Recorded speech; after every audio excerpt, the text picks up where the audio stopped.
Մենք գրել էինք, որ թիմը շատ անհանգիստ է իր առաջնորդի պահվածքով ու առողջությամբ, նա ակնհայտորեն գունատ է, նյարդային, իհարած եւ ընկճված տեսք ունի։ Իսկ երեք օրենսդիր ամբիոնի մոտ այնքան անադեկվատ էր, որ ՔՊԱ-ականները չէին հասկանում Սամվել Կարապետյանի ապօրինի կալանքից է այդ կան նյարդային, թե Թուրքիա այցով է անհանգիստ։ 2024-ի բյուջեի կատարողականի եզրափակիչ ելույթում նա անհավանական մարդկային ուղեղի մեջ տեղավորվող մի շարք հայտարարություններ արեց, որ անգամ ՔՊԱ-ականներն էին շիվարել։ Ասաց, մենք ոչ թե կորցրել ենք Լեռնային Ղարաբաղը, այլ գտել ենք Հայաստանի Հանրապետությունը, մենք այսօր որպես պետություն ավելի անկախ ենք, քան երբևէ, ավելի ինքնիշխան ենք, քան երբևէ, ավելի պետություն ենք, քան երբևէ։ Իսկ կուլմինացիան անշուշտ այն միտքն էր, որ ինքը ՀՀ լիարժեք վարչապետ է դարձել 2022 թվականի հոկտեմբերի 6-ին, երբ Պրահայում Արցախը ճանաչել է Ադրբեջանի կազմում։ Փորձեց մանիպուլացնել, ոչ թե ճանաչել է Արցախն Ադրբեջանի կազմում, այլ ճանաչել է Հայաստանի Հանրապետության տարածքային ամբողջականությունը, իսկ մինչ այդ ինքը ֆորպոստային երկրի ղեկավար էր։ Իդեպ այնքան են օրենքը խախտել, որ ԱԺ կանոնակարգի խախտումը սրանց դեպքում ամենաանմեղ բանն է եւ չեն էլ նկատում։ Երեք ԱԺ նախագահը ոտնահարեց ԱԺ կանոնակարգ օրենքը, Փաշինյանի 30 րոպեանոց ելույթը չընդհատեց։ Իսկ երբ օրենքով ընդմիջման ժամ սկսվեց, անգամ հարկ չհամարեց ձևական խնդրել պատգամավորներին, որպեսզի օգտագործեն նաեւ ընդմիջման ժամից 15 րոպե։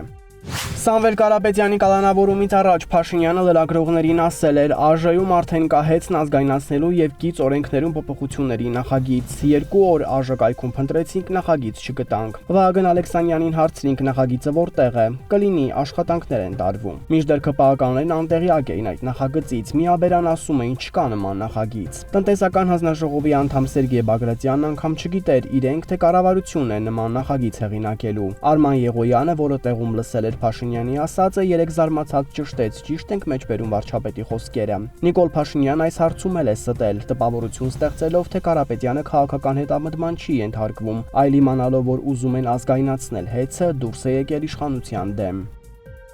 ՍԴ դատավորի թեկնածու Հանրապետություն կուսակցության անդամ Արտակ Զեյնալյանի վերաբերյալ կոռուպցիայի կանխարգելման հանձնաժողովի ներկայացրած բարեվարկության եզրակացությունում ուշագրավ արձանագրումներ կան։ Հանձնաժողովն ընդգծել է Զեյնալյանի կուսակցական լինելը եւ որ մինչեւ վերջերս զբաղվել է քաղաքականությամբ, ինչը խնդիրներ է առաջացնում ՍԴ դատավորի պաշտոնի համար։ Օրենքը պահանջում է, որ ՍԴ դատավորը քաղաքական չեզոքություն պահպանի անկուսակցական լինելուց զատ։ Ինչպես կարող է դատավոր դառնալ եւ չեզոք լինել հենց նոր քաղաքականությունից դուրս եկած մարդը։ Նա 25 տարի ակտիվ քաղաքական գործունեությամբ է զբաղվել, Նիկոլ Փաշինյանի կառավարման ժամանակ եղել է արդարադատության նախարար։ Իշխող մեծամասնությունը, սակայն անտեսելով հանձնաժողովի կարծիքը, երեք նրան ընտրեց ՍԴ դատավոր, թերևս ամրապնդելով Նիկոլ Փաշինյան-Արամ Սարգսյան համագործակցությունը։ Չնայած ժամանակին Փաշինյանը պայքարում էր հանրապետական ՍԴ-ի դեմ։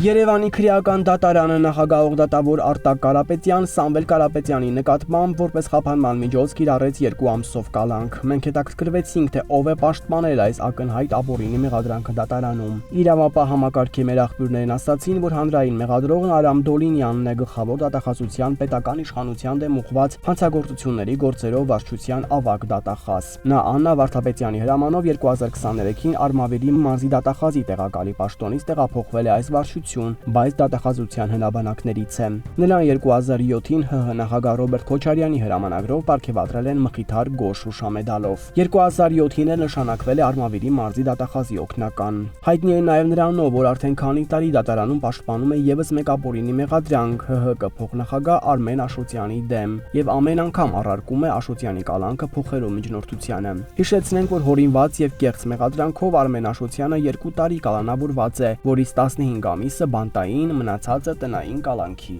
ռեժիմով։